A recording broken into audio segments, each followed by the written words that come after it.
Halo semuanya, hari ini kita akan berbicara tentang asal-usul alam semesta. Dari zaman dahulu hingga sekarang, manusia tidak pernah berhenti mempertanyakan asal-usul mereka sendiri dan kelahiran alam semesta. Dari mana kita berasal? Siapa yang menciptakan kita? Jika seseorang menciptakan kita, lalu siapa yang menciptakan mereka dan alam semesta? Misteri ini telah lama tertanam dalam pikiran manusia. Selamat datang untuk berlangganan dan berbagi saluran saya. Selanjutnya, kita akan melihat lebih dekat jawaban atas pertanyaan-pertanyaan ini.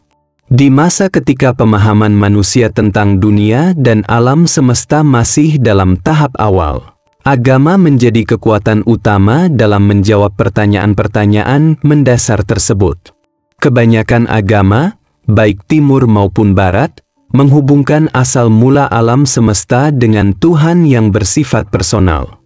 Dalam dunia keagamaan, pencipta tertinggi ini tidak hanya menciptakan segala sesuatu di dunia, tetapi juga memperhatikan setiap orang setiap saat.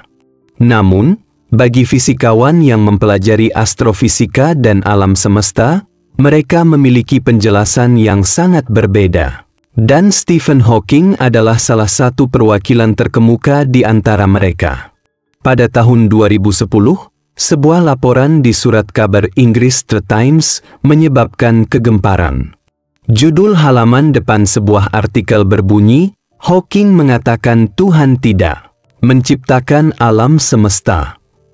Laporan itu menyebutkan sudut pandang Hawking yang terkenal, fisika modern tidak memberikan tempat bagi Tuhan dalam kelahiran alam semesta. Peristiwa itu terjadi menjelang kunjungan Paus ke Inggris.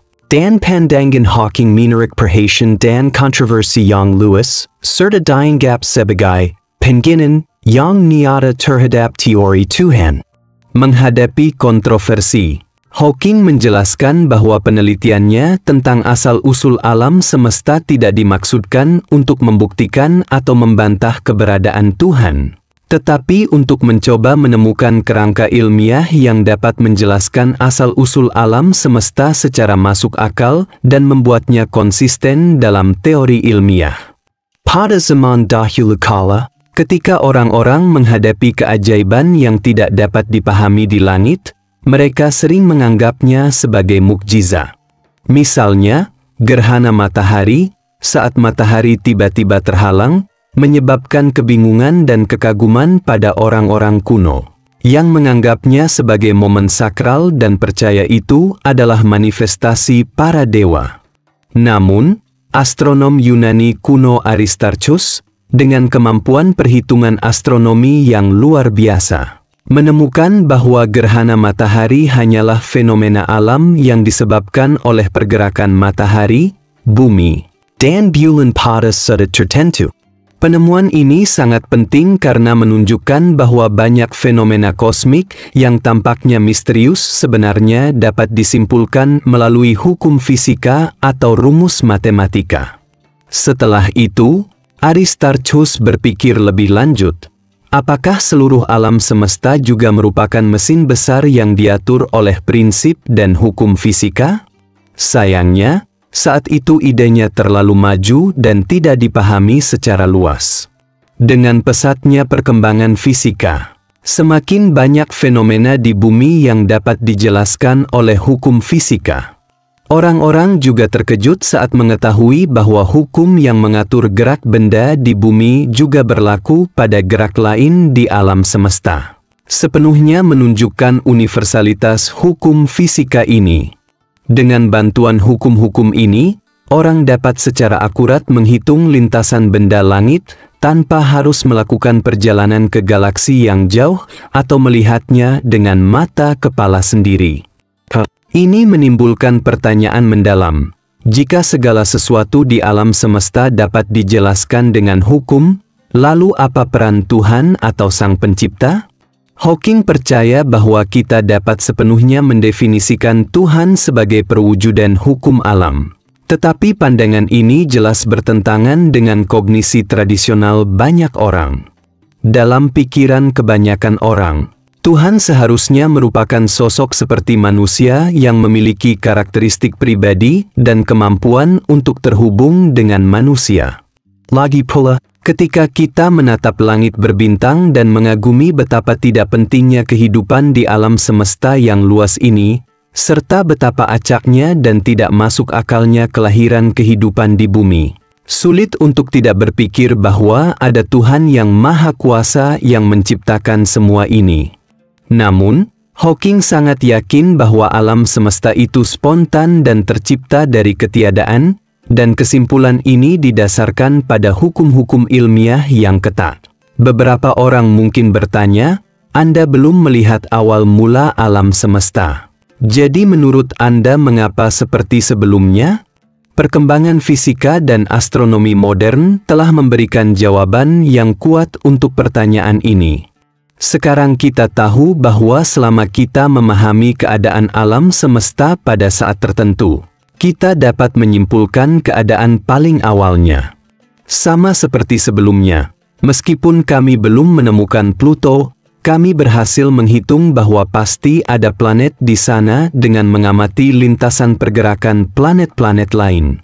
Misalnya, seseorang dahulu kala menghitung bahwa lubang hitam seharusnya ada di alam semesta. Setelah ratusan tahun penjelajahan, manusia akhirnya memastikan keberadaan lubang hitam.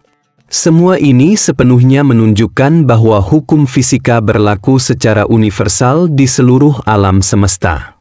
Selama kita menguasai hukum-hukum ini, kita dapat mengungkap misteri yang belum diketahui. Dan hal yang sama berlaku untuk asal-usul alam semesta. Jadi, apa yang dibutuhkan untuk menciptakan alam semesta? Hawking menunjukkan bahwa menciptakan alam semesta sebenarnya hanya membutuhkan 3 bahan dasar, materi, energi, dan ruang.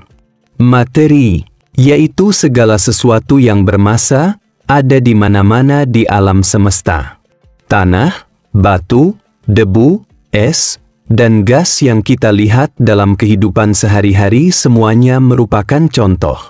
Energi, meskipun tidak terlihat, dapat dirasakan, seperti cahaya dan panas. Ketika kita melihat bintang-bintang yang berkelap-kelip di langit yang jauh, itulah energi yang dipancarkan oleh bintang-bintang yang kuat. Energi ini meresap ke dalam alam semesta, memberinya vitalitas dan mendorong perubahannya yang berkelanjutan. Dan ruang angkasa merupakan unsur yang tak terpisahkan dari alam semesta. Ketika kita menggunakan teleskop astronomi tercanggih untuk melihat alam semesta ku segala arah, yang kita lihat hanyalah ruang angkasa yang tak berujung. Meskipun kita sekarang dapat mengamati cahaya bintang sejauh 13,8 miliar tahun cahaya, itu bukanlah akhir dari langit berbintang. Dengan 3 komponen massa, energi dan ruang waktu, kita memiliki dasar untuk menciptakan alam semesta. Tapi bagaimana hal itu terjadi? Jika bahan-bahan ini tidak dapat muncul dengan sendirinya, tampaknya dibutuhkan makhluk seperti Tuhan untuk membuat semuanya terjadi.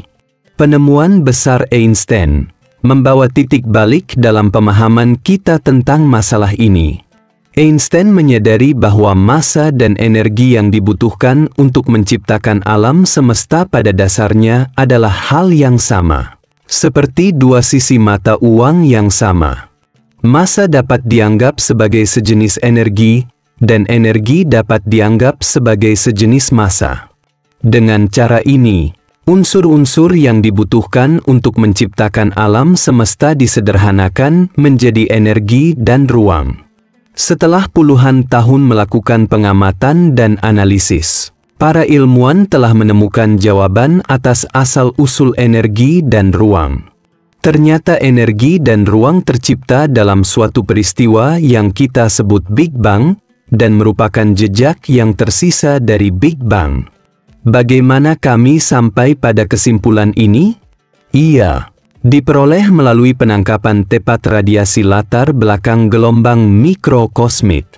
Radiasi latar belakang gelombang mikrokosmik merupakan salah satu bukti utama teori Big Bang.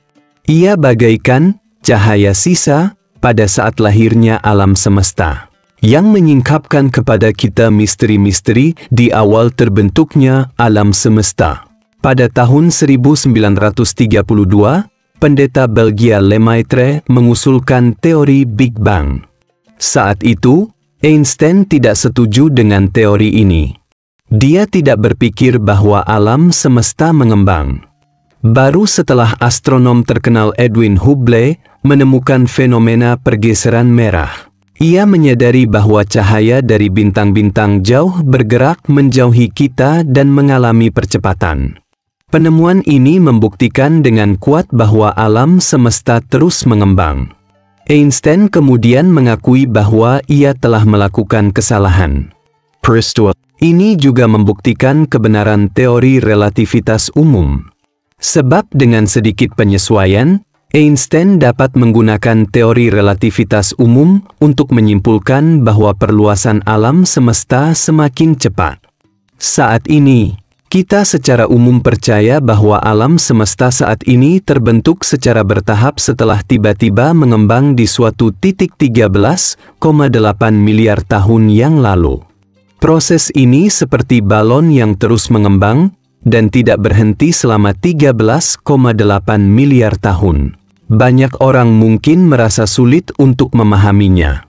Jika alam semesta benar-benar lahir dengan cara ini, lalu siapa yang pertama kali meniup balon tersebut? Apakah benar-benar ada sosok seperti Tuhan yang menggerakkan semua ini? Hawking menunjukkan bahwa misteri Big Bang terletak pada bagaimana menjelaskan bagaimana energi luar biasa ini memenuhi seluruh alam semesta seiring dengan perluasan ruang dan waktu, yaitu bagaimana alam semesta dapat muncul dari ketiadaan. Dalam kognisi konvensional kita, segala sesuatu tampaknya berasal dari keberadaan. Menciptakan sesuatu dari ketiadaan tampaknya bertentangan dengan akal sehat dan tidak sesuai dengan pola pikir manusia. Namun, ada fakta yang sangat aneh di alam semesta. Meskipun belum sepenuhnya dikonfirmasi, hukum fisika menunjukkan bahwa itu pasti ada, dan itu adalah energi negatif. Kita dapat membayangkan adegan seperti ini di pantai. Jika kita ingin membangun bukit untuk mewakili alam semesta, kita perlu menampaknya dengan pasir. Namun dalam prosesnya, kita tidak hanya membangun bukit, tetapi juga menggali lubang di pantai, yang setara dengan versi negatif alam semesta. Inilah fisika di balik awal mula alam semesta. Big Bang menghasilkan sejumlah besar energi positif dan jumlah energi negatif yang sama. Jumlah keduanya adalah 0. Dan semuanya berada dalam keseimbangan yang sempurna. Jadi, dari mana energi negatif ini berasal? Hawking menjelaskan bahwa energi negatif berasal dari ruang waktu itu sendiri. Energi positif mendorong semua galaksi menjauh satu sama lain, sedangkan energi negatif menyebabkan galaksi saling tarik mendekat. Artinya, tidak perlu ada Tuhan yang menciptakan semua ini. Alam semesta dapat lahir secara spontan dari ketiadaan, seperti makan siang gratis. Ketika alam semesta berhenti mengembang pada suatu hari nanti di masa depan, saat itulah energi negatif mulai berpengaruh. Pada titik itu, semuanya akan mulai runtuh hingga kembali ke titik awal. Kemudian, proses ini dapat terjadi lagi dan lagi dalam suatu siklus yang berkesinambungan. Jika alam semesta tercipta secara spontan, apa yang memicunya? Siapa yang menetapkan hukum fisika Big Bang? Pengalaman kami secara umum menunjukkan bahwa setiap peristiwa pasti mempunyai penyebab. Namun, ketika kita memperkenalkan konsep waktu, kita dapat memperoleh pemahaman yang benar-benar baru tentang masalah ini. Pada saat Big Bang, peristiwa penting terjadi, waktu dimulai. Apa sebenarnya waktu itu? Konsep ini penting untuk memahami sifat alam semesta.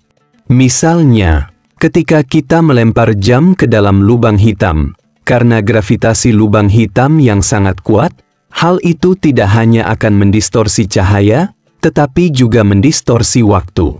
Saat jam semakin dekat ke lubang hitam, jarum jam akan berputar semakin lambat, yang menunjukkan bahwa waktu mulai melambat. Ketika memasuki lubang hitam, jarum jam akan berhenti total, yang berarti waktu tidak ada di dalam lubang hitam. Dari sini kita dapat melihat bahwa sebelum Big Bang, seperti halnya di dalam lubang hitam, waktu tidak ada. Justru karena adanya hukum-hukum fisika seperti gravitasi, maka alam semesta dapat dan akan menciptakan dirinya sendiri dari ketiadaan, tanpa memerlukan Tuhan untuk menekan tombol mulai, yang juga merupakan poin yang dikemukakan oleh Hawking. Hawking tidak hanya memaparkan pandangan bahwa alam semesta tidak perlu diciptakan oleh Tuhan, tetapi juga menjajaki secara mendalam bagaimana alam semesta dan segala sesuatunya terbentuk. Perbedaan yang signifikan antara manusia dan hewan lainnya adalah bahwa pemikiran manusia luar biasa luas.